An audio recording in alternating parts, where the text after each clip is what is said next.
It's everything. It's everything. I mean, as smart as I think I am in my head, or as hard of a worker I think I am in my head, I couldn't be where I'm at today if it wasn't for the team. No, 100%. It is everything, especially in this phase of life I'm in, where I definitely don't want to be in the office and come home and my kid's already asleep and I missed him. Like that's not a life I want to live.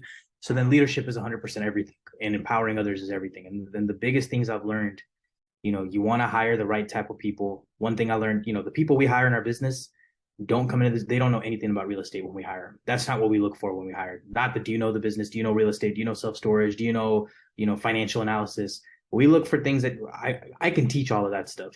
In fact, a lot of people are excited about working with us because they get an opportunity to learn that stuff. We look for the people that are going to be self-starters. Everyone in my company, the one thing I'm the most proud of that I can say with my chest is the biggest skill everyone has is they don't need to be told what to do. When something needs to get done, they just know it and they go do it. Or if they see there's a better way to do things, they just go ahead and do it. And that's not something I can teach them how to do. That's just something that is in your character.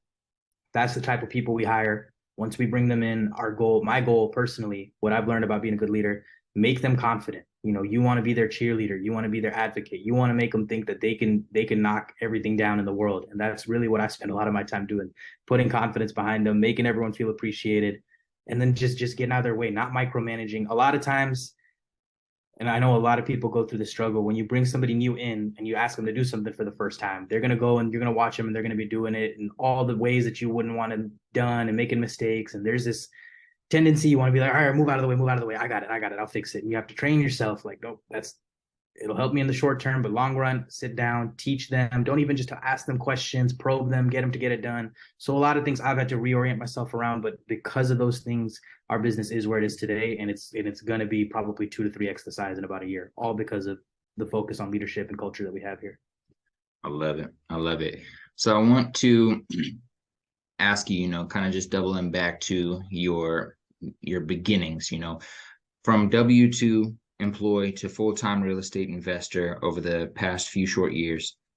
What has been the biggest obstacle you've had to overcome, whether it's mentally or whether it's, just physical with work, or whether it's communication style? What like has been the biggest wall that you've just had to keep punching through to finally get through, and how did you do that? That is a good question. I think the toughest thing sometimes about going out and being your own boss, quote unquote, or starting your business, no matter how motivated you are, there's just something to be said about the fact that there's when you're working a W-2 job, there's accountability from your manager, from your team, from your directors, and from the metrics that they put on you and all of these different things. But when you start your own business, you are the only person holding yourself accountable. And I don't have to tell you this, you already know it. Motivation is something that you have one day, and maybe one day you wake up and you don't have it. You know what I mean? And it comes and it goes, and it's not usually something that is just there at the same level 24/7, 365.